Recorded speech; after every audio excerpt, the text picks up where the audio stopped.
अलामती की कुर्बानी का पहले तो मतलब ही समझ में नहीं आया।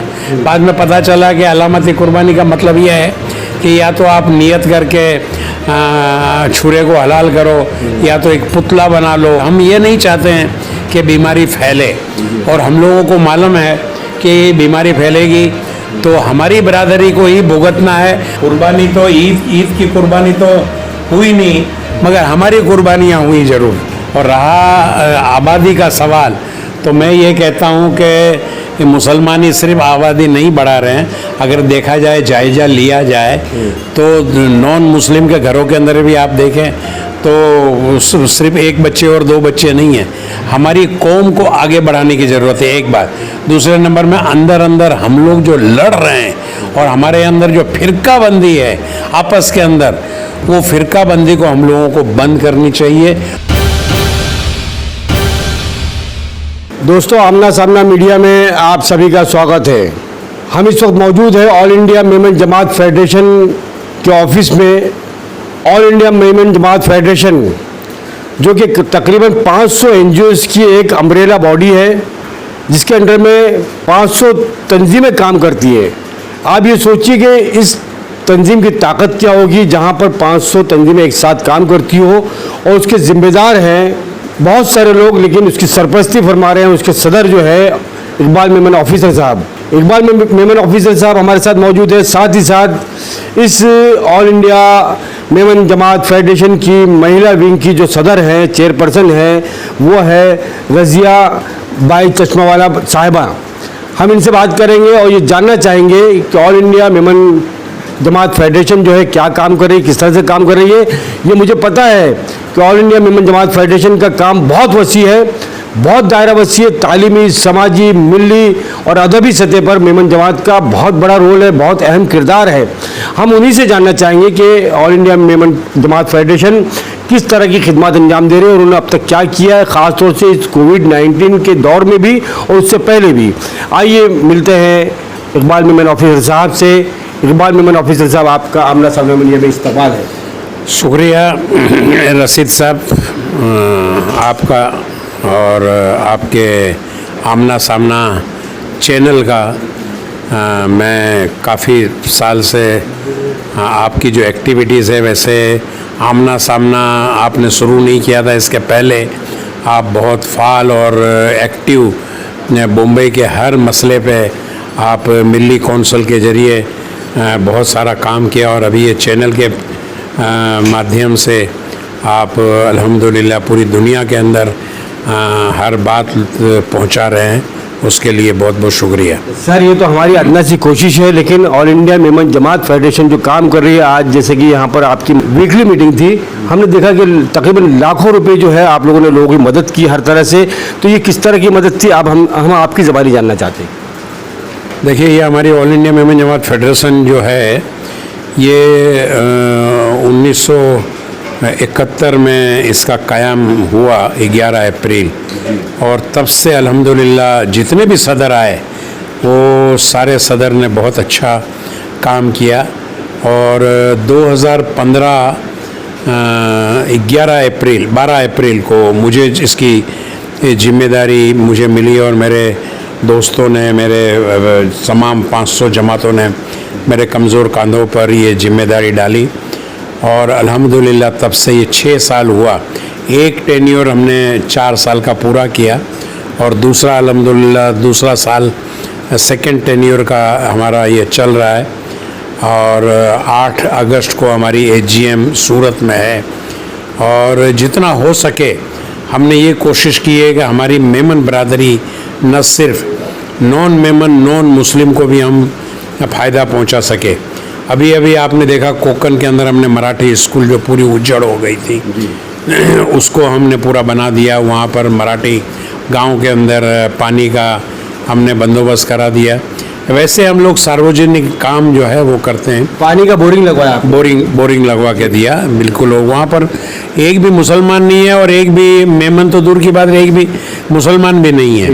तो मैं देखा था कि वो औरतें बहुत तकलीफ़ उठाती हैं और दूर दूर से 3 किलोमीटर दूर से पानी लेके आती है, तो वहीं पर हमने बोरिंग लगा के दिया। तो इस तरीके के बहुत सारे काम हमने सार्वजनिक काम हमने किए हैं। मगर ख़ास करके मेमन बरादरी के लिए, जो मेमन बरादरी के में एक चीज़ है कि एक तरफ करोड़ों रुपया है और बहुत सखी हैं, और एक तरफ हमारी मेमन बरादरी जो है वो खुददार है, बहुत गरीब है, जो झोपड़ों में रहती है, बैठी चाल में रहती है, जो भाड़े के मकान में रहती है, उनको हम हमारा खुद का उनका जो मकान जो है खुद का हो जाए, इसके लिए हम कोशिश करते हैं। पाँव पे खड़े हों छोटे छोटे कारोबारी लोग जो हैं, जो 15,000, 20,000, 25,000 रुपये के कैपिटल के अंदर वो काम करते हैं, उसको लोन दे करके 30 महीने के हफ्ते में उनको हम ऐसा बिज़नेस इस्टेब्लिश करवा देना चाहते हैं ताकि वो हमको पैसा भी भरे और अच्छी तरीके से अपने घर का अखराजात भी आराम से निकाल सके। इसी तरह मेडिकल का अल्हम्दुलिल्लाह काम करते हैं। इमरजेंसी कोई भी मेडिकल आया तो फ़ौरन हॉस्पिटल के अंदर हम उनको पेमेंट भिजवा देते हैं। इस तरीके के बहुत सारे काम अल्हम्दुलिल्लाह पूरे हिंदुस्तान में 500 जमातें हमारी हैं, और ये 500 जमातों में हम लोगों को हमारे पास एप्लीकेशन आती है और हम उनको पैसे भिजवाते हैं। ये हमारा कोई कमाल नहीं है, मेरा कोई कमाल नहीं है इकबाल मेमन ऑफिसर का, ये हमारी पूरी टीम है जो चलाती है। इसके अंदर हमारी यूथ विंग है, हमारी लेडीज़ विंग है, हमारी स्पोर्ट्स विंग है, डिजास्टर मैनेजमेंट टीम है हमारी। तो ऐसे सारी टीम जो है वो मिल करके हम लोग जो है वो वर्क करते हैं, मिलजुल करके इत्तेफाक और इत्तेहाद के साथ में काम करते हैं। तो डोनर जो हैं वो हमारे पास आते हैं और हमको रकम देते हैं, और हम लोग ये जो काम कर पा रहे हैं इसके अंदर मेन जो जड़ जो है वो डोनर की मेहरबानी और डोनर का करम, और हमारे करम फरमा जो डोनर हैं उनके फंड से ही ये सारा काम हम कर पा रहे हैं। और एक ही चीज़ हमारी नीयत ये रहती है कि इंसानियत और इंसानियत का काम करा, और मेमन के खून के अंदर जो है वो खिदमत जो है वो कूट कूट के भरी हुई है।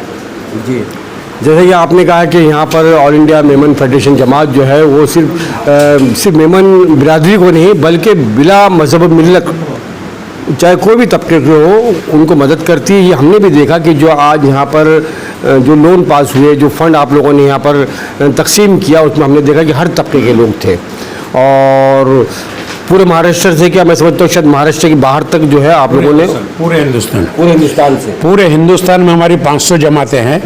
वेस्ट बंगाल से ले करके सौराष्ट्र के पोरबंदर तक आप जाएं, यहाँ साउथ के अंदर आप जाएं, चेन्नई से ले करके कर्नाटक है, उड़ीसा है, छत्तीसगढ़ है, महाराष्ट्र है, कर्नाटक है, हर जगह हमारी मेमन बरादरी की जमातें हैं। और वहाँ पर अगर ज़रूरतमंद है, गरीब है, तो जमात भी पैसा निकालती है और हम लोग यहाँ से पैसे भेजते हैं, उसको पाँव पे खड़ा कर देते हैं। यार किराए के मकान में है तो उनको अपना मकान लेके देते हैं, झोपड़े में है तो अच्छा मकान लेकर के देते हैं। ये सारा काम हम लोग मिल के करते हैं। जैसे कि आपने कहा कि ये डोनर्स का कमाल है, यकीनन अल्लाह के नेक बंदे इस सरजमीन पर जो है कि एक बहुत ही बड़ी ताकत रखते हैं, अल्लाह के नेक बंदे हैं, इसीलिए जो खिदमत के काम जारी है। और आप जैसे लोग इतना अपना वक्त कारोबारी लोग हैं आप लोग माशाल्लाह, कारोबार के अलावा इतना वक्त देते हैं, ये बहुत बड़ी बात है।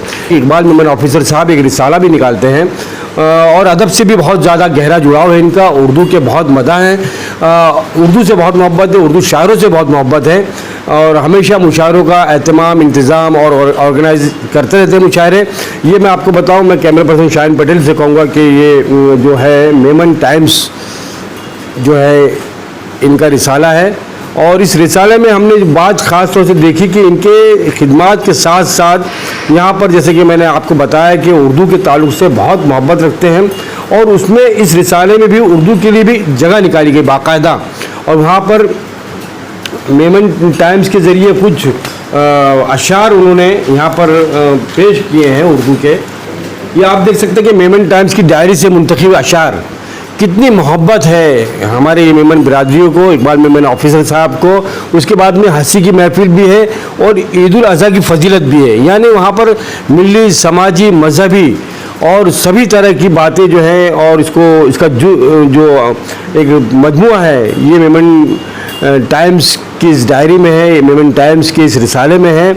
उसमें से एक शेर बड़ा इकबाल मेमन ऑफिसर साहब मुझे बड़ा अच्छा लगा, कैस जंगल में अकेला है मुझे जाने दो, कैस जंगल में अकेला है, मुझे जाने दो, खूब गुजरेगी जो मिल बैठेंगे दीवाने दो। तो ये तो दीवानों की बात है, और दीवानगी आप लोगों में इतनी हद तक है, इतनी बढ़ चढ़ कर है कि आप लोगों ने अपनी ज़िंदगी का एक बहुत बड़ा हिस्सा खिदमत के लिए दे दिया है। क्यों मैं अब आता हूँ मौजूदा हालात, जो कि ईद उल अज़हा का यहाँ पर अभी अनकरीब कुर्बानी की ईद है। कुर्बानी जो है वो अलमिया अलामती कुर्बानी, अलामती के कुर्बानी का पहले तो मतलब ही समझ में नहीं आया। बाद में पता चला कि अलामती कुर्बानी का मतलब यह है कि या तो आप नियत करके छुरे को हलाल करो, या तो एक पुतला बना लो, क्या इस तरीके का। और ये अलामती कुर्बानी, तो ये अलामती कुर्बानी तो इस्लाम के अंदर इस तरह तो है ही नहीं, नामो निशान नहीं इसका, नामो निशान नहीं है। हज़रत इब्राहीम अलैहिस्सलाम की सुन्नत जो है वो तो बहुत बड़ी कुर्बानी अपने बेटे को दे रहे थे, और अल्लाह का हुक्म था, मगर अल्लाह का करम हो गया कि बेटा भी तैयार हुआ, और मगर वो एक दुम्बा आ गया और दुम्बा वहाँ पर ज़बा हो गया। तो कम से कम जो सुन्नत है इब्राहिमी है, और हमारे हुज़ूर अकरम सल्लल्लाहु अलैहि वसल्लम की जो सुन्नत है, उस हिसाब से तो हमारे ऊपर जो वाजिब है कुर्बानी, वो तो हमें किसी तरह भी करनी है। उसके लिए हम ये चाहते थे कि हम ये नहीं चाहते हैं कि बीमारी फैले, और हम लोगों को मालूम है कि बीमारी फैलेगी तो हमारी बरादरी को ही भुगतना है, और हमारी बरादरी को ही इसका प्रिस्क्रिप्शन करके हमको ही अखराजात उसके पूरी बम्बई में या पूरे महाराष्ट्र में हमको ही करना है। जिस तरह हमने गैस सिलेंडर हमने दिया, जिस तरह हॉस्पिटल हमने मेमन बरादरी ने कायम करके दी, तो लाखों करोड़ों रुपया कोविड के टाइम में मेमन बरादरी ने खर्च किया हर जगह हॉस्पिटलों में। तो हम तो ये चाहते नहीं थे कि बीमारी बढ़े, मगर कम से कम अगर परमिशन थोड़ी बहुत मिल जाती देवनार से तो बहुत राहत होती। मगर खैर कोई बात नहीं, अल्लाह मालिक है, जिसको कुर्बानी करनी हो तो हर हाल में कुर्बानी तो करने ही वाला है। इस सरकार में मौजूदा हालात में, चाहे वो मोदी सरकार हो या महाराष्ट्र सरकार हो, मुसलमानों को कुर्बानियाँ देनी पड़ेगी। हाँ, हर तरह की कुर्बानियाँ देनी पड़ेगी। हाँ, कुर्बानी तो ईद की कुर्बानी तो हुई नहीं, मगर हमारी कुर्बानियाँ हुई जरूर। जी चलिए ठीक है, ये कुर्बानी भी आप लोगों को मुबारक जी, और मुसलमानों को भी मुबारक। जी जी बिल्कुल। और मुसलमान चलिए, जो मुसलमान तो है कुर्बानी देने के लिए, जो अल्लाह जिस हाल में रखे हमें रहना है, और सरकार को साथ देना है, हमको साथ, और हम लोग तो हमेशा सरकार को साथ देते ही आए हैं। एक बार में मेरे ऑफिसर साहब, मुसलमानों ने आज़ादी से पहले भी कुर्बानी दी, जंग आज़ादी में भी कुर्बानी दी, और मुल्क आज़ाद होने के बाद में भी कुर्बानी दे रहे हैं, इस पर क्या कहेंगे? कुर्बानी तो मुसलमानों ने सबसे पहले जो शुरुआत जो हुई वो मुसलमानों से ही हुई।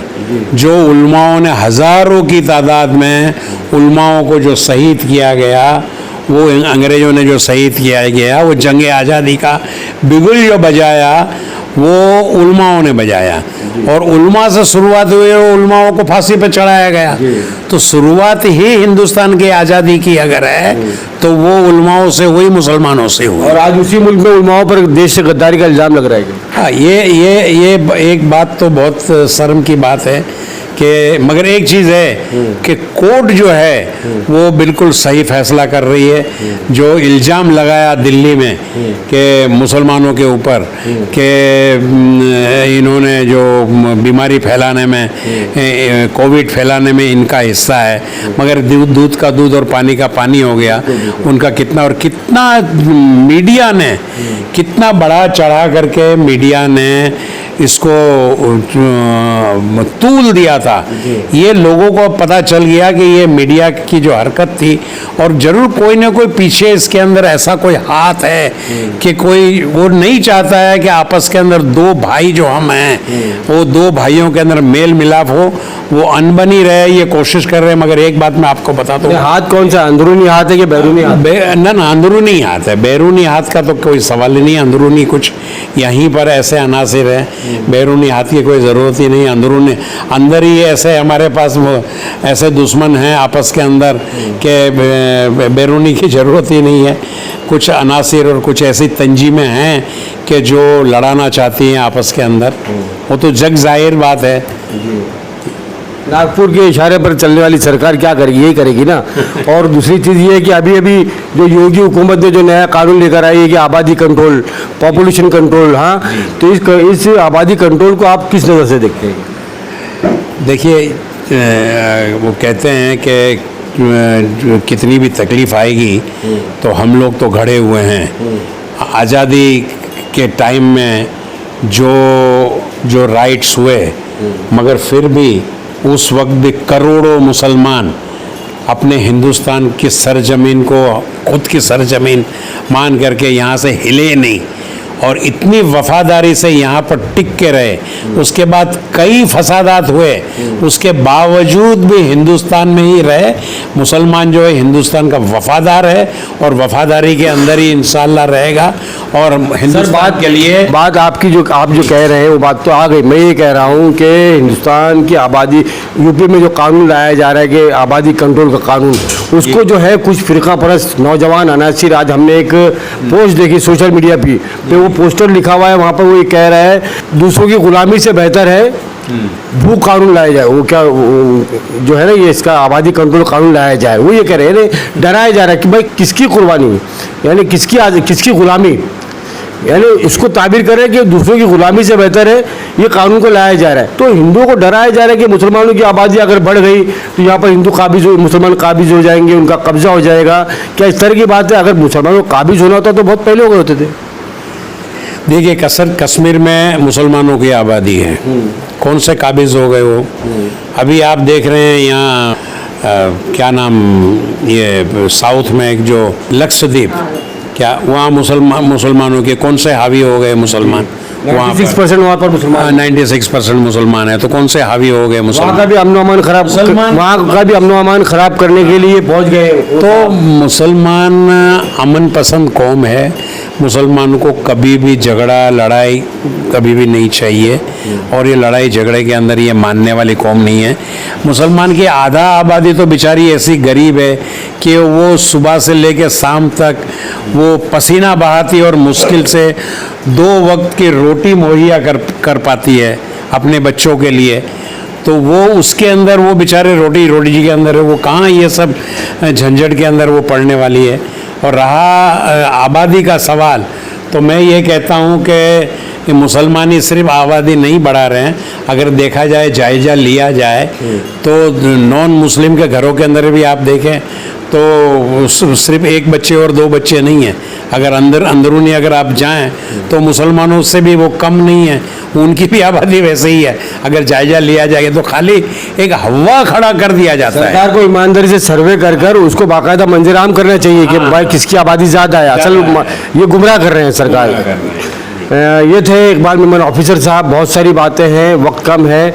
अगर हम तफसीली गुफ्तगू करना चाहेंगे इकबाल मेमन ऑफिसर साहब के या ऑल इंडिया मेमन जमात फेडरेशन के जो काम है इस पर तवील अगर गुफ्तगू हो तो मैं समझता हूँ शायद 2 से 3 घंटे निकल जाएँ।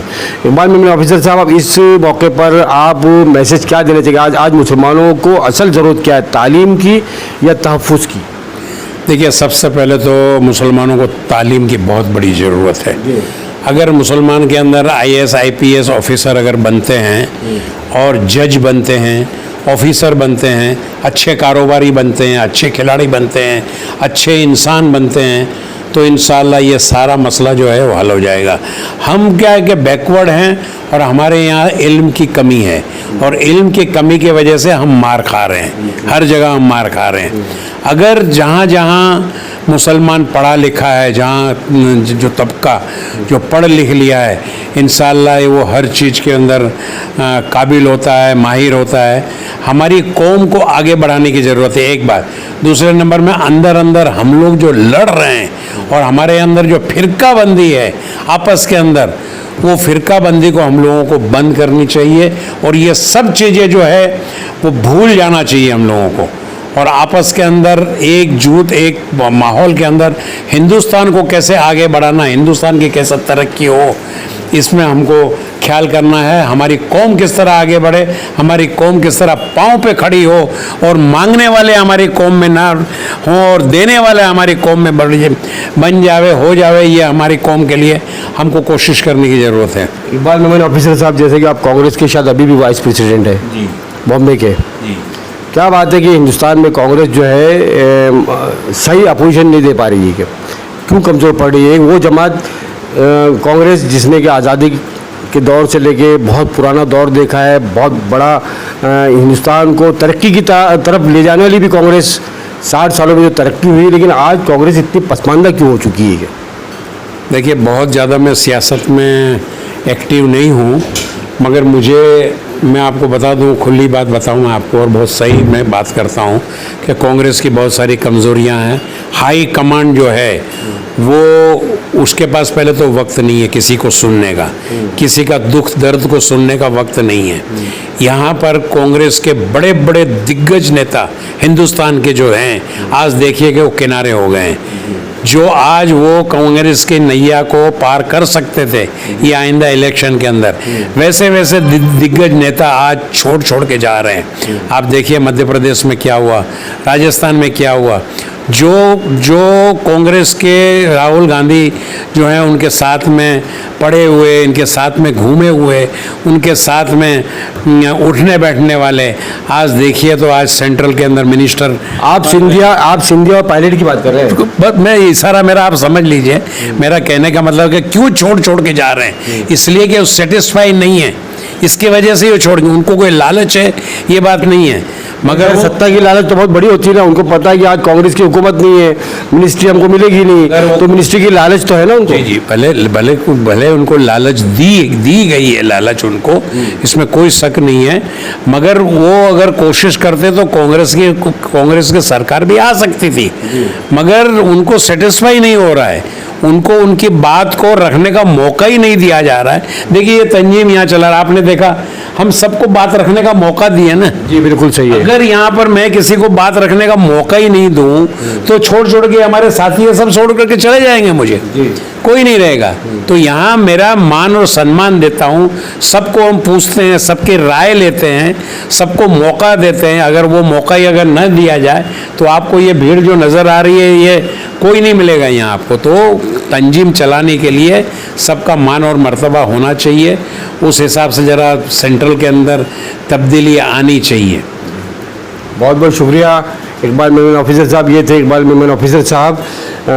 बहुत माशाल्लाह अच्छी गुफ्तगू हुई, तफसीली गुफ्तगू हुई। कैमरा पर्सन शाहिन पटेल के साथ राशिद जीम।